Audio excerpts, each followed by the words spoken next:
C'est plus de 300 Sénégalaises et Sénégalais qui y travaillent, ce qui est une excellente nouvelle en termes donc de création d'emplois. Mais c'est également un investissement de plus d'1,5 milliard, avec à terme plus de 4 milliards d'investissements qui seront injectés dans ce périmètre. Notez simplement que ce projet entre parfaitement dans le cadre des axes du plan Sénégal émergent, dont le premier est la transformation structurelle de l'économie et des territoires.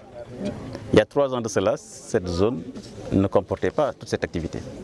Aujourd'hui, c'est plus de 300 jeunes et femmes qui y travaillent, et c'est également des salaires de plusieurs dizaines de millions qui sont injectés dans les maisons, dans les foyers, ici. Autrement dit, les gens habitent dans le terroir, travaillent dans le terroir et donc consomment dans le terroir. Donc c'est quelque chose en termes de croissance qui est extrêmement important et je tenais vraiment à signaler cela. Rappelez également que c'est aussi aligné sur le deuxième axe du plan Sénégal émergent qui est le capital humain.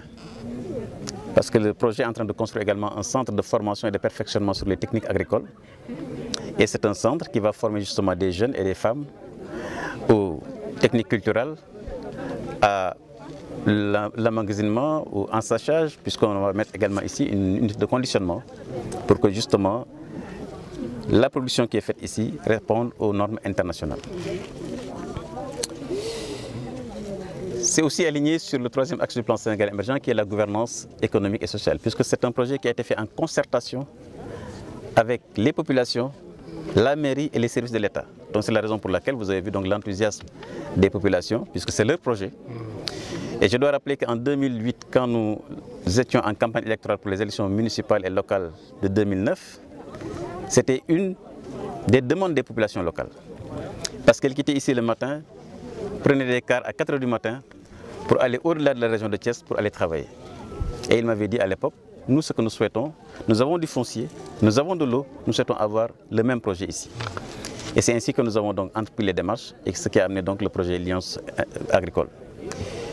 Dans quelques semaines, il y a un deuxième projet d'ailleurs qui va démarrer avec Vanors, qui va travailler sur la production de melons et de produits également avancés destinés à l'exportation, qui va également employer autant de personnes.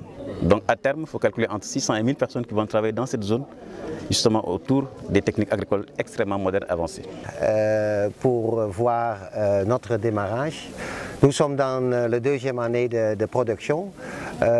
Pour dire la vérité, ce n'a pas été tous facile, mais avec le grand support de Monsieur le maire, mais aussi de notre staff et surtout aussi la population, nos femmes et nos journaliers, on a arrivé maintenant à un bon stade de faire la production d'oignons. Cela donc me permet donc vraiment de lancer un appel, d'abord aux jeunes, pour leur dire simplement que des jeunes qui souhaitent travailler ici dans la commune, il faut qu'ils comprennent que la communauté Djebas leur offre ces opportunités.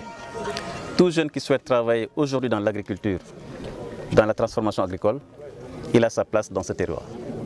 Et naturellement, avec ces deux entreprises, la porte ouverte, nous avons mis en place un dispositif qui permet justement que ce soit un jeune qui habite à Anen, à Taten, à Kermagendaou, ou même dans la commune de Thiès ou à Tambacounda, naturellement la porte ouverte puisque nous sommes quand même dans une république et c'est ouvert à toutes ces personnes. Montrer également que quand il y a du foncier, et je rappelle que la communauté de Djebas a cette chance d'avoir une très grosse nappe phréatique. Ce n'est pas pour rien que le projet de 7 forages pour alimenter Dakar en eau potable part de Djebas. Donc ça aussi, ça doit servir aux populations et c'est la raison pour laquelle nous avons engagé ce vaste chantier de production agricole à haute intensité. Je rappelle que les produits que vous avez vus ici n'ont rien à envier aux produits importés de Belgique et de Hollande. Ce sont les mêmes normes de production, puisque c'était la condition que nous avons justement fixée à cette entreprise, qui était donc de produire les mêmes normes. Et j'ai toujours dit, il n'est pas question qu'on puisse importer des produits si nous pouvons les faire localement chez nous. Et donc cette entreprise-là qui est toujours d'ailleurs l'une des entreprises les premières exportatrices d'oignons en Afrique et dans le monde, qui est donc Bimser Boer, c'est à partir de cela qu'ils ont décidé d'investir ici dans le Sénégal et notamment ici dans le territoire de notre Djebas.